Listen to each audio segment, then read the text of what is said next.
लखनऊ से बड़ी खबर हम आपको बता रहे हैं, जहां पर यूपी की सियासत को लेकर ये खबर आ रही है, जहां यूपी में अपने सहयोगी दलों के लिए बीजेपी 6 सीट छोड़ेगी। आरएलडी, अपना दल, निषाद पार्टी और एसबीएसपी यानी सुहेलदेव भारतीय समाज पार्टी के लिए 6 सीटें, अपना दल और आरएलडी के लिए 2-2 लोकसभा सीट बीजेपी देगी। तो यूपी की सियासत को लेकर बड़ी खबर, निषाद पार्टी और एसबीएसपी के लिए एक लोकसभा सीट। तो यूपी में अपने सहयोगी दलों के लिए बीजेपी 6 सीट छोड़ेगी और वाराणसी समेत 56 लोकसभा सीटों के लिए प्रत्याशी तय। वाराणसी से प्रधानमंत्री नरेंद्र मोदी को उम्मीदवार बनाया गया है। तो वाराणसी से प्रधानमंत्री नरेंद्र मोदी ही उम्मीदवार होंगे। रक्षा मंत्री राजनाथ सिंह का लखनऊ से चुनाव लड़ना तय। तो हम आपको लखनऊ से बड़ी खबर बता रहे हैं, जहां वाराणसी समेत 56 लोकसभा सीटों के लिए प्रत्याशी तय कर दिए गए हैं। अपना दल और आरएलडी के लिए 2-2 लोकसभा सीट बीजेपी देगी। निषाद पार्टी और सुहेलदेव भारतीय समाज पार्टी यानी कि एसबीएसपी ओम प्रकाश राजभर की पार्टी के लिए एक लोकसभा सीट। वाराणसी समेत 56 लोकसभा सीटों के प्रत्याशी तय कर दिए गए हैं। वाराणसी से प्रधानमंत्री नरेंद्र मोदी को उतारा जाएगा और लखनऊ से राजनाथ सिंह को, रक्षा मंत्री राजनाथ सिंह को लखनऊ से चुनाव लड़ना तय बताया गया है। तो यूपी की सियासत को लेकर बड़ी खबर हम आपको बता रहे हैं, जहां यूपी में अपने सहयोगी दलों के लिए बीजेपी 6 सीट छोड़ेगी और आरएलडी, अपना दल, निषाद पार्टी, एसबीएसपी के लिए सबको मिलाकर के 6 सीटें और अपना दल और आरएलडी के लिए 2-2 लोकसभा सीट।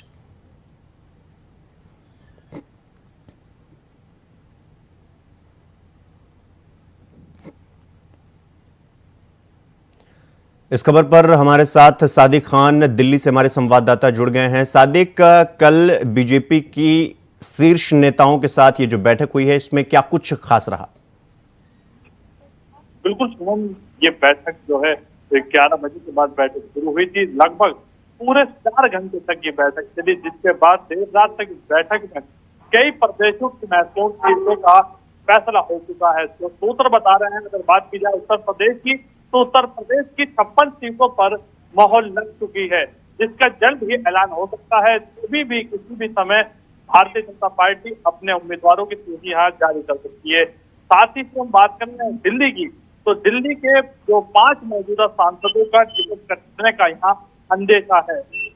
पूरी तरह से पार्टी कई उम्मीदवारों के यहाँ टिकट बदल सकती है। जी सुनो सादिक, ये जो बीजेपी के सहयोगी दल हैं, जिनको 6 सीटें देने के लिए भाजपा ने एग्री किया है कि वो अपने सहयोगी दलों को 6 सीटें देंगे, क्या ये दल खुश हैं इन सीटों से? बिल्कुल, जिस तरह से भारतीय जनता पार्टी की जो बैठक केंद्रीय चुनाव समिति की बैठक में फैसला हुआ, जिस तरह से सूत्र बता रहे हैं कि 6 सीटें जो सहयोगी दल है उन्हें दी जाएगी। जैसे रालोद है, अपना दल है, सुहेलदेव पार्टी है, साथ ही निषाद पार्टी, इन्हें एक सीट देने के लिए कहा जा रहा है। तो कहीं ना कहीं इनकी डिमांड ज्यादा थी। अगर बात की जाए अपने दल की, तो अपना दल भी लगातार पहले भी कहते आ रहे हैं कि उन्हें प्रदेश में ज्यादा सीट चाहिए। तो कहीं ना कहीं जो है पार्टी के फैसले से ये यहाँ पूरी तरह से संतुष्ट हैं, क्योंकि पूरी तरह से बैठक बड़े पदाधिकारियों के बीच में हुई है। तो इन दलों को इस बैठक में जो भी फैसला होगा उसे मानना पड़ेगा ही। सादिक, यही चर्चा उत्तर प्रदेश में चल रही थी कि बीजेपी जब उत्तर प्रदेश में सीट बंटवारों को लेकर के बैठक करेगी तो अपने सहयोगी दलों को कितना देगी, और जैसा कि अभी आपने भी बताया कि सहयोगी दल ये चाहते भी थे कि उनको ज्यादा से ज्यादा सीटें मिले, लेकिन ऐसे में 6 सीटों पर सिमट कर रह जाएंगे ये जो सहयोगी दल हैं। तो इसीलिए मेरा आपसे सवाल था कि इन सीटों के ऐलान के बाद जब 6 सीट बीजेपी ने अनाउंस किया, तो क्या इन दलों के नेताओं की तरफ से किसी की तरफ से कोई बयान सामने निकल कर आए हैं? बिल्कुल शिवम, जिस तरह से अभी पूरी तरह से बैठक हुई है, बैठक में महत्वपूर्ण फैसले लिए गए, लेकिन सूची जारी होने के बाद ही कुछ नेताओं की तरफ से प्रतिक्रिया सामने आएंगी। अभी तक पूरी तरह से जो भी इस दल के नेता हैं वो सब चुप्पी साधे हुए हैं, लेकिन अंदर ही अंदर सभी की अपने जो बड़े पदाधिकारी उनके साथ बैठकों का दौर वहां भी चल रहा है। जितने भी सहयोगी दल हैं वो लगातार उनके जो आवास है, उनके कार्यालय, उनके बड़े पदाधिकारियों में बैठक चल रही है। लेकिन जो फैसला भारतीय जनता पार्टी का शीर्ष नेतृत्व करेगा, वो फैसला इन सभी दलों को मानना ही पड़ेगा जी। सादिक, चूंकि अब हम लोकसभा सीट की बात कर रहे हैं और सामने लोकसभा का चुनाव महीने 1.5 महीने रह गए हैं, तो ऐसे में वाराणसी की सीट से प्रधानमंत्री और लखनऊ की सीट से राजनाथ, यानी कि हम ये मान के चल सकते हैं कि ये जो बीजेपी के शीर्ष नेता हैं उनमें से कौन कौन से ऐसे नेता होंगे जिनकी सीट इस बार कट सकती है? क्यों, जिस तरह से आपने पहले भी देखा होगा, भारतीय जनता पार्टी जब भी कोई ऐलान करती है वो चौंकाने वाला होगा। जिस दौरान भारतीय जनता पार्टी की पहली सूची आएगी तो उसमें कुछ नाम ऐसे होंगे कि जो कहीं किसी चर्चा में नहीं होते, लेकिन साफ है कि प्रधानमंत्री वाराणसी से चुनाव लड़ेंगे, राजनाथ सिंह को भी चुनाव लड़ाया जाएगा, राजनाथ सिंह लखनऊ से चुनाव लड़ेंगे। साथ ही बात की जाए दिल्ली की, तो दिल्ली से मनोज तिवारी का भी टिकट अब तक पक्का माना जा रहा है। साथ ही जो 5 मौजूदा सांसद हैं उनके टिकट कटने का कहीं ना कहीं अंदेशा है। तो लगभग भारतीय जनता पार्टी ने अपनी पूरी तैयारी कर ली है, पहली सूची कभी भी जारी हो सकती है। जी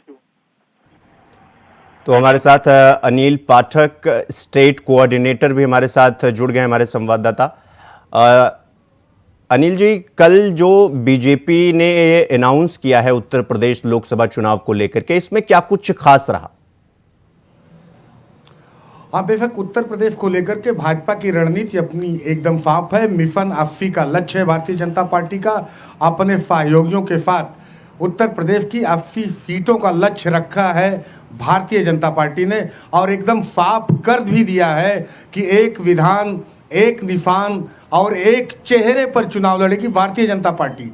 एक विधान भारतीय जनता पार्टी की नीतियां होंगी, एक निशान कमल सिंबल, कमल ही प्रत्याशी होगा और उसका चेहरा होंगे प्रधानमंत्री नरेंद्र मोदी। तो ऐसी स्थिति में अब प्रत्याशी मतलब नहीं है, तो भारतीय जनता पार्टी जिसको भी प्रत्याशी बना देगी उसको जिताने का पूरा प्रयास किया जाएगा। उसके कार्यकर्ता तन मन धन से अपने प्रत्याशी को जिताएंगे, ये मैसेज देने की कोशिश कर रही है लगातार भारतीय जनता पार्टी। और इसी पर बड़े पैमाने पर जमीनी स्तर पर भारतीय जनता पार्टी की तरफ से काम भी किया जा रहा है। अनिल, हमने उत्तर प्रदेश के मुख्यमंत्री योगी आदित्यनाथ से भी कई बार ये सुना है कि वो कहते हैं कि जब हम 2019 में चुनाव लड़ रहे थे तो हमारे साथ इतना गठबंधन था नहीं, और उसके बावजूद भी हमने 62 सीटें जीती, और अपना दल अगर छोड़ दें तो 2 सीटें अपना दल ने भी जीता था। इसके बाद मिला जुला के सारी सीटें जो थी वो 5 सीटें समाजवादी पार्टी और बाकी बहुजन समाज पार्टी और एक रायबरेली सोनिया गांधी की सीट वो चली गई थी उनके हाथ से। तो अब जब ये सारे दल एक साथ हैं और खास करके ये सारे दलों को 6 सीटें दी गई हैं सब मिला के, तो ऐसे में क्या ये दल खुश हैं? क्या ये उतनी भूमिका निभाएंगे या इसमें कुछ मनमुटाव देखने को मिल सकता है? देखिए, जिस तरह से 2019 का चुनाव हुआ था तो उस वक्त जो समाजवादी पार्टी और बहुजन समाज पार्टी का गठजोड़ हुआ था वो एक बहुत बड़ा गठजोड़ था, एक सामाजिक गठजोड़ था पिछड़ों का और दलितों का। बावजूद इसके वो गठजोड़ कामयाब नहीं हो पाया। भाजपा और उसके सहयोगी दलों ने 64 सीटों पर जीत हासिल की थी। ये एक बहुत बड़ा मैसेज था। और रही बात इस बार की, तो कांग्रेस और समाजवादी पार्टी का गठबंधन है, और ये गठबंधन जो है अल्पसंख्यक मतों का बिखराव ना हो, सिर्फ इसलिए महत्वपूर्ण है। और भारतीय जनता पार्टी अपनी सहयोगियों के साथ डटी हुई है मैदान में। और जो जिस तरह का मैसेज आ रहा है, भारतीय जनता पार्टी ने अपने सहयोगियों दलों को सिर्फ 6 सीट देने का मन बनाया है, जिसमें 2 सीट वो जाट लैंड को सेट करने के लिए आरएलडी को मिल रही है, 2 सीट मिल रही है कुर्मी वोटरों को, बैकवर्ड वोटरों को सेट करने के लिए अपना दल सोनेलाल, जिसकी अध्यक्ष और कर्ता धर्ता हैं अनुप्रिया पटेल, और एक सीट मिल रही है निषाद पार्टी और ओपी राजभर की सुभाषपा को। तो ऐसी स्थिति में पूरा काफ़ी कुछ सेट है। बीजेपी ने उत्तर प्रदेश में एक इतना बड़ा एयर बना लिया है, इतना बड़ा माहौल बना लिया है, तो उसके सामने जो है इंडिया गठबंधन किस हद तक टिक पाता है ये कह पाना अभी बहुत जल्दबाजी होगी। लेकिन माहौल बीजेपी का बना हुआ है। मिशन 80 का जो नारा है वो गूंज रहा है, बूथों तक तैयारियां चल रही हैं भारतीय जनता पार्टी की। अनिल, यूपी की कौन कौन सी वो बड़ी सीटें हो सकती हैं जिस पर बीजेपी अपने बड़े चेहरों को उतार सकती है? कोई अनुमान है आपको?